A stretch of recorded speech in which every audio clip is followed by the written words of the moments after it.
Hi, did you know that most of us have a savings account that we're able to use every day and it is not a bank? With the current state of the economy, everyone is looking for ways to save money.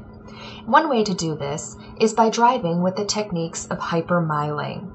Gas prices may be low right now, but we never know when they're going to reach that $5 mark yet again.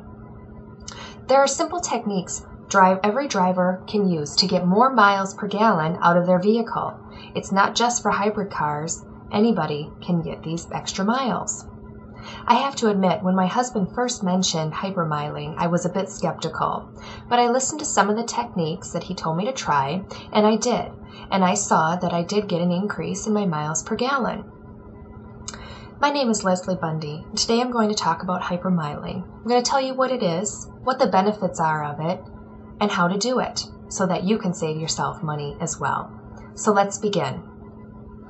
Many of us waste money on our vehicles. It's not just the astronomical cost of buying a vehicle, but also the cost of driving one. Automakers state the miles per gallon on the window sticker of the vehicles, but it is very uncommon to actually get that amount when you drive. The term hypermiling, as defined by Hypermiling.wmv, is defined as a method of increasing your car's gas mileage by making skillful changes in the way you drive, allowing you to save gas and thereby having an easier time withstanding the rising oil and gas prices. It is clear that society does want to get more miles per gallon out of their vehicles, thus the craze for hybrid cars. Hybrid cars also save on emissions as well. Newer cars, including hybrids, have a gauge on their systems that indicate the miles per gallon that the vehicle gets as you drive. This is especially useful when it comes to hypermiling. Miles per gallon should always be considered when you're looking at the total cost of owning a vehicle. The techniques of hypermiling range from simple to complex. Complex steps require practice and expert driving skills and are not recommended for all drivers. Simple techniques are easy to use and put them into your driving every day. Pat Goss, a regular contributor to the Washington Post and commenter on PBS's Motor Week, has provided some expert advice on the techniques for hypermiling. First off, drive the speed limit.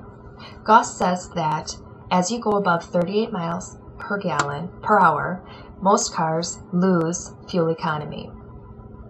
For every 5 miles over 55 that someone goes, you're losing upwards of 10% of the fuel economy in your car.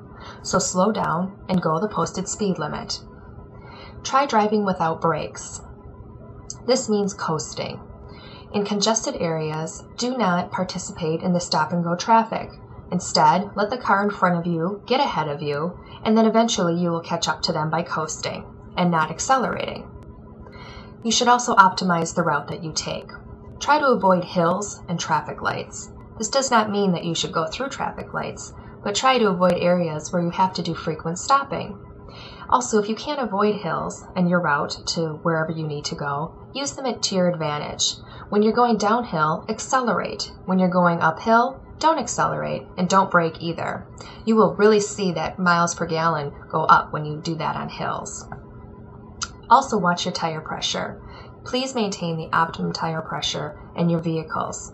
Going too low or too high in tire pressure affects your fuel economy. You must also stay on top of the maintenance of your vehicle. That includes getting your oil changes at the intervals recommended by the manufacturer. Also try using a thinner oil. Goss says it can have a significant effect on a fuel economy, especially as the oil change ages. The thicker the oil that is, the harder it is to push through the engine. So thinner is best. So can you see yourself adding some of these techniques to your everyday drive? I drive a Jeep Grand Cherokee SUV, and I was getting 16 miles per gallon. I tried using some of these techniques, and it worked. I increased it to 24%, up to 21 miles per gallon. And what that meant for me is that I saved 100 miles of going back to the gas station. So I got 100 miles more out of my tank. In the end, that's going to save me lots of money.